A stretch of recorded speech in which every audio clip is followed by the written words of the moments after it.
तितली को लेकर बादशाह का शुक्रिया अदा करके मैं सफर पर आगे बढ़ गया।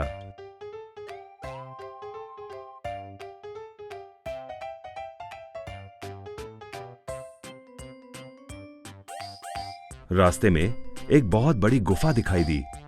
उस गुफा में से लाल रंग की रोशनी आ रही थी। अंदर गया तो मुझे दिखाई दिया लाल रंग का बहुत बड़ा 2 मुंह वाला एक सांप जो अपना जिस्म लपेटकर बैठा हुआ था। उसने गुफा का रास्ता रोक रखा था।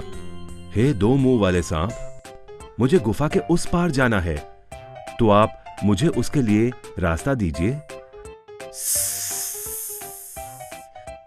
आज फिर से बहुत सालों बाद मुझे इंसान खाने को मिला है। अरे, इस रास्ते से आने वाले हर एक को खत्म करने के लिए ही तो मैं यहाँ पर बैठा हूँ, और तुम मुझसे उस पार जाने के लिए राह मांग रहे हो। ऐ सांपों के राजा, आपको खत्म करने की मेरी कोई ख्वाहिश नहीं है। आप चुपचाप मेरे रास्ते से हट जाइए।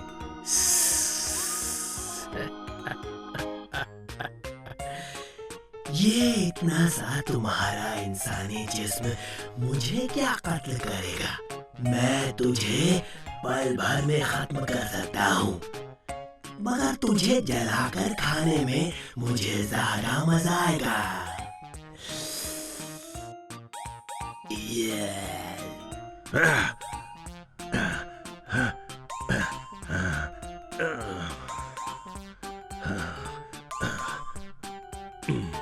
ए 2 मुंह वाले सांप, तुम्हें अपनी ताकत पर बहुत फक्र हो गया है।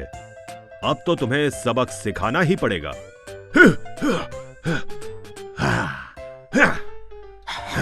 मुझे मार मत, मुझे माफ कर दे। अभी तो मैंने तेरा एक ही सर काटा है। एक सर पर तू अपनी जिंदगी जी सकता है, और वादा कर, आज के बाद तू किसी को तकलीफ नहीं देगा। नहीं दूंगा, किसी को भी तकलीफ नहीं दूंगा। सांप को समझाकर मैं आगे बढ़ गया। मैं एक नदी की ओर आ गया। नदी पार करने के लिए मैंने बड़ी लकड़ियां एक दूसरे को बांधी और उस पर बैठकर मैं चल पड़ा। मेरी ये नाव नदी के बीच में आई। तब मुझे पता चला कि इस नदी में बहुत से मगरमच्छ हैं। थोड़ी देर मुझे कुछ सूझा ही नहीं, मगर मुझे फौरन बादशाह की दी हुई तितली की याद आई। मगरमच्छ मेरे नजदीक आ रहे थे। मैंने बादशाह की दी हुई तितली निकाली और मंत्र पढ़कर बोला, तितली तितली ताकत तेरी सबसे निराली, ले चल मुझको नदी के उस साहिल पर।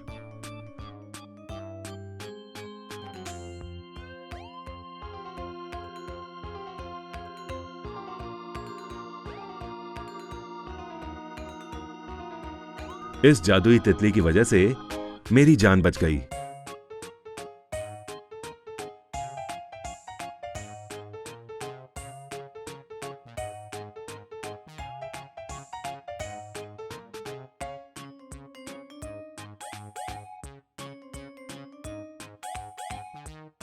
और बाद में एक जंगल के ऊपर आने के बाद तितली की रफ्तार धीमी हो गई और उसने नीचे आना शुरू कर दिया।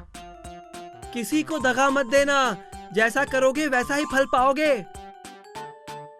तितली तो सच में मुझे मेरी जगह पर ले आई।